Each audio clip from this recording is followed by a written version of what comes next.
I've sort of had, at one time or another, all of the big hits that you would expect. Social anxiety, depression, I've attempted suicide twice.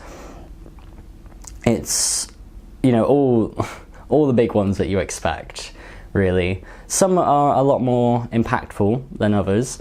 I've kind of, as horrible as it sounds, I've kind of got used to the day-to-day kind of depression. I've found my own ways of dealing with that. I try to take it with a sense of humour. And anxiety is still a big one for me. That still sucks. I really hate that. But it's, again, I just kind of take it in my stride as best as I can. The suicide attempts, a lot more impactful. They aren't great, but luckily I feel so far removed from the mindset I was in when those happened that I would be very surprised if I was to relapse and to get into that mindset again. For me to be in that place, it had to be all of the worst things that could possibly happen. For me to get into that headspace, it had to be all of the worst things that could possibly happen, happening all at once. So hopefully that doesn't come up again, but, you know.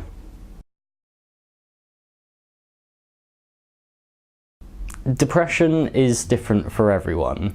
There's this misconception that depression is just like a mood that you can get over, and you can't blame people for thinking that.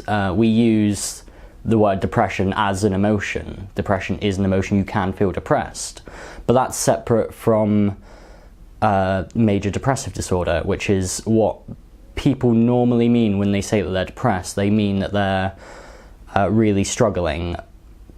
A big thing with major depression is just kind of finding the strength to get out of bed in the morning, just to handle life. Everything becomes what would be normally just a small little task of just going to the shop becomes this huge mountain that it's impossible to get over. And as I said earlier, depression is different for everyone. My personal experience is I struggle to kind of feel like I've got a purpose, and that is really scary to me. I get very caught up in my own head about that, about what am I doing, what's the point of life, blah, blah, blah, blah.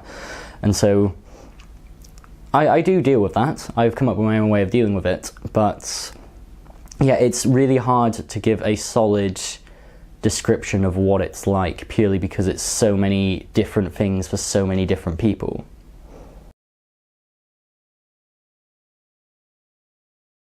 I take the viewpoint that mental illness can happen to literally anyone at any time for seemingly no reason. The kind of statistics do suggest that there are certain demographics more prone to certain kinds of illnesses. When I think of all the people that I know that have suffered with issues, there's not one recurring theme among them. There's not a common thread that ties them all together. There are some similarities. Some people have had difficult childhoods or problems with drug and alcohol abuse, but there's no common thread that is true for everyone.